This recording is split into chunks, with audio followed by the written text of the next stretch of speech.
Bogotá. I know. I know you guys are close today. You guys are Does anyone need any additional time? today. Yes, you're good? Oh, hold on one second. We'll afford you the courtesy. Thank you, we're good. Thanks. Okay. Good afternoon. Good afternoon. We have very important updates to share relative to our flood management operation here in the city. We're coordinating all efforts amongst various departments, whether it's police, fire, Office of Emergency Management, and Public Works. 18 streets have been closed this morning. Now, when the river crests, and we expect that to happen sometime around 6 p.m., maybe around 10 feet or so, similar to what happened a few weeks ago, expect that to expand. So more streets will be closed as a result. And I want to directly appeal to families that are in these flood zones. We are opening up the Riverside Vet Center for you. We know that families have already been to the center. We're expecting more families, particularly from Bergen Street, later this afternoon to come to the Riverside Vets to seek shelter. We also, thank you to our OEM coordinator, will accommodate pets. We understand that families do have pets, so if you have a dog, cat, cages have already been set up to accommodate your dogs and your cats. Also, I want to point out that tonight we expect the temperature to drop below 32 degrees, which means Code Blue will be activated, and we will open up a warming center for individuals that are unsheltered and need somewhere safe and somewhere warm to stay. And so 60 Temple Street will serve as the warming center.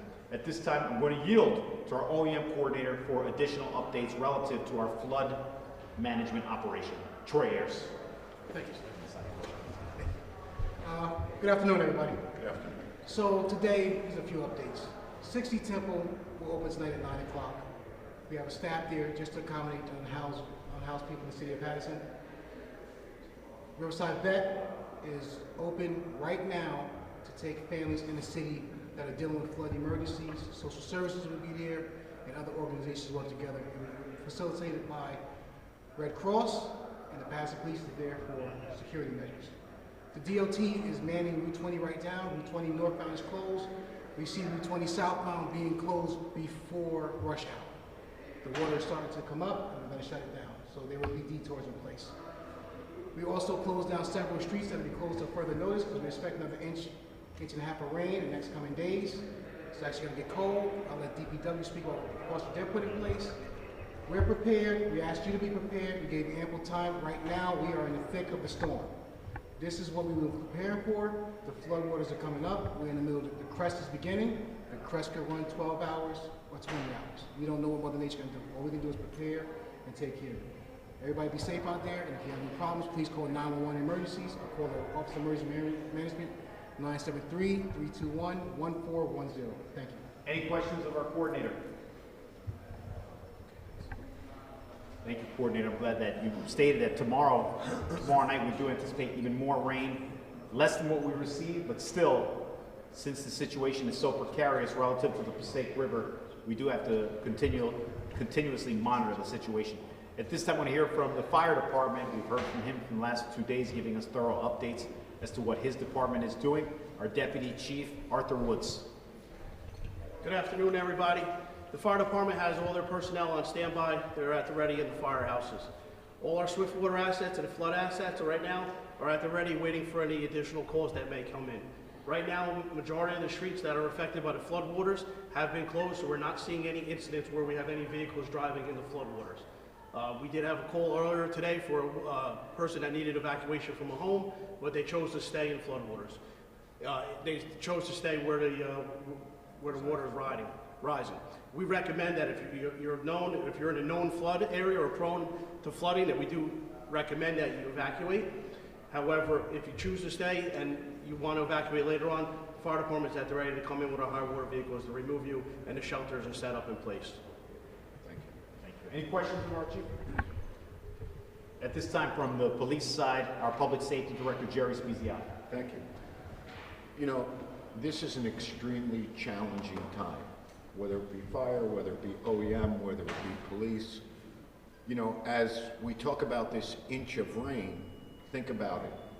All the way from Pompton Lakes, the dam, when that water is let out, whether it comes at a half or a quarter, it then comes down here to Paterson, to the lower lying areas, and it pretty much floods out our streets, our roadways, our homes.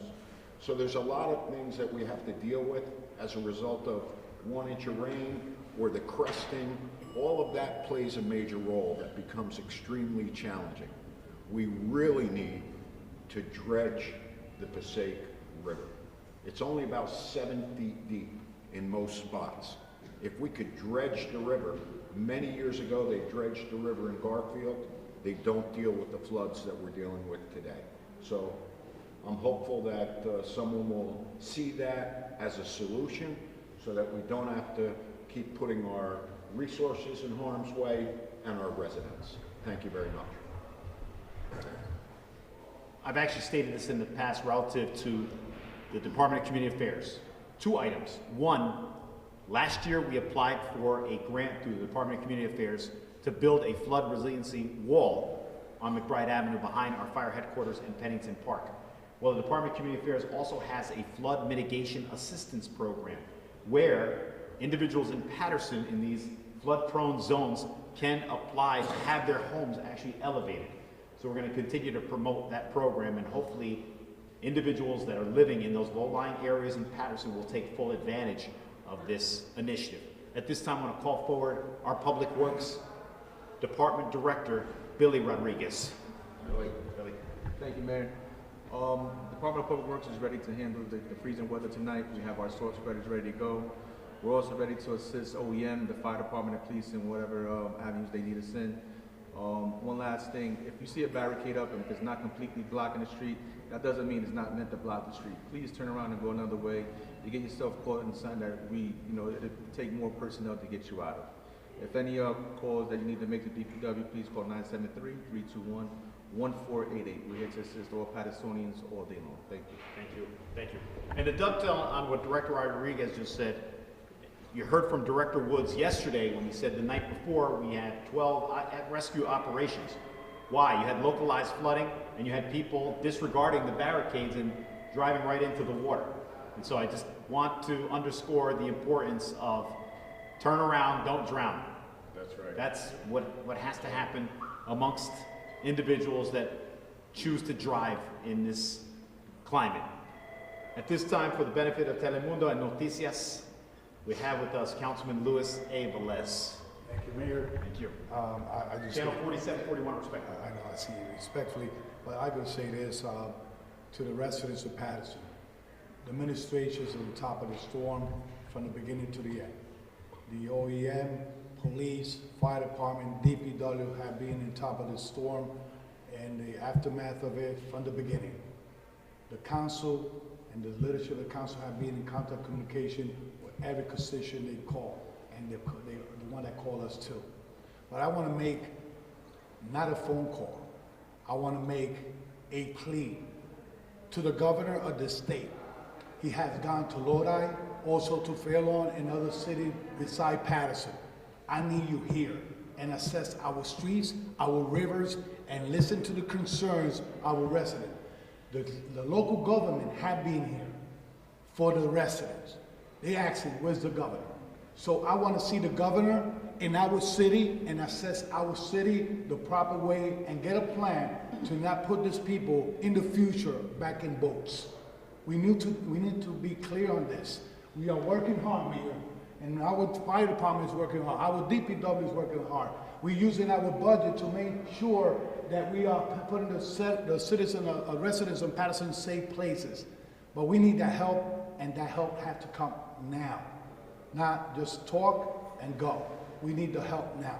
Dama caballero, no lo voy a decir de una forma malcriada o de mandarle al gobierno que tenga que venir aquí, pero la gente nos pregunta, la ciudad está aquí, los bomberos están aquí, la policía está aquí, el DPW, Sanidad está aquí, trabajando para nuestros residentes. Yo le pido al gobernador de este estado que venga a nuestra ciudad y también, como ha ido a otras ciudades alrededor de aquí, no nos ignoren y venga a atender la llamada de nuestros residentes, que venga con un plan contundente para que nuestros residentes en el futuro no tengan que estar viviendo debajo del agua ni en un bote, sino que viven en casa más segura.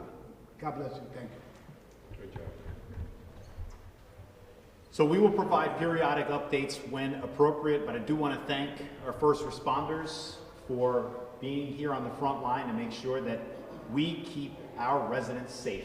That is our chief priority, anytime, anywhere. If we've learned any lesson from the pandemic, there's the importance of communication, which we do, and coordination, which is being done. So thank you for joining us, and if there are any questions, I'll open the floor at this time. Adam, is that Adam Harding? Adam, Channel 4 will never be the same. I don't know if you heard. Appreciate it. From the residents that we were speaking with today, they were wondering if you knew if the dams were planning to be open as... They are open. They are. They are. The dam at Pumpkin Lakes is open. How does that impact the situation? You want to elaborate? Yeah, you know, years ago, because of the flooding, they built a dam. And when they built the dam at the Pumpkin Lakes site, it was on a computerized system. And there were some flaws with it because it opened one time and it flooded out all of Pumpkin Lakes. So it affects us. That's why I said, if we have 1 inch of rain and then all of a sudden that dam is closed and then you open it, the backflow of water that comes all the way up from West Milford ends up here in the low-lying areas of Paterson. So the dam is crucial, whether it be closed, whether it be remain open. But if you close it and allow that 1 inch to build and then open it, Paterson gets slammed. So that's a crucial component. And for the dredging, do you need the state for that? You know, it would probably be the Army Corps of Engineers. They would have to come in with the larger boats that they use down in the Jersey Shore, and then they would dredge the river, which would make it more conducive to hold more water, and our flood stages would drop.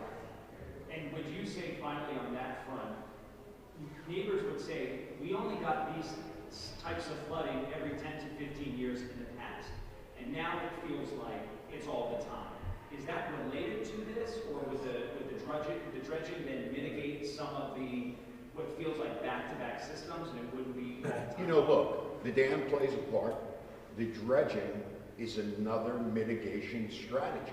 If we dredge the river here in the city of Paterson, and we make deeper coves within that river, it's just common sense that the water's going to stay in the river, and it's going to take a much higher level before it can get out into our streets and our roadways and affect the homes. And Adam, to dovetail on that, I mean, you had a unique set of circumstances. You had snow from over the weekend that melted, and then on top of that, you've had 3+ inches of rain this week. So that does exacerbate the situation. Unfortunately, these residents have to suffer as a result, and my heart does go out to them, and we're doing our best to keep them out of harm's way. So is it fair to say that a lot of the flooding issues Paterson experiences are really a result of decisions that are made not in Paterson? Well, you can point out, like I was going to say sheriff, like the public safety director said, yeah, there was a number of items. Also, look, last month I was in Dubai for the climate, I was at COP28. I believe climate change is happening, and you're starting to see it with the severity of these storms. So we have to take this more seriously. Climate change requires climate action, which is something that the city of Paterson is prioritizing as well. I just, as I said, you know, think about the mitigation strategies. You know, yes, we can raise homes, and that is a strategy. However, the roadways, the boilers, the power, you still get trapped into your home. You're not going to have water coming into your living room. However, as I said, if we use these other mitigation strategies, as the mayor pointed out, climate change is making a big difference with the floods here in our community. Any additional questions? Thank you for joining us. You too. Adam, did you get my reference? Was I on?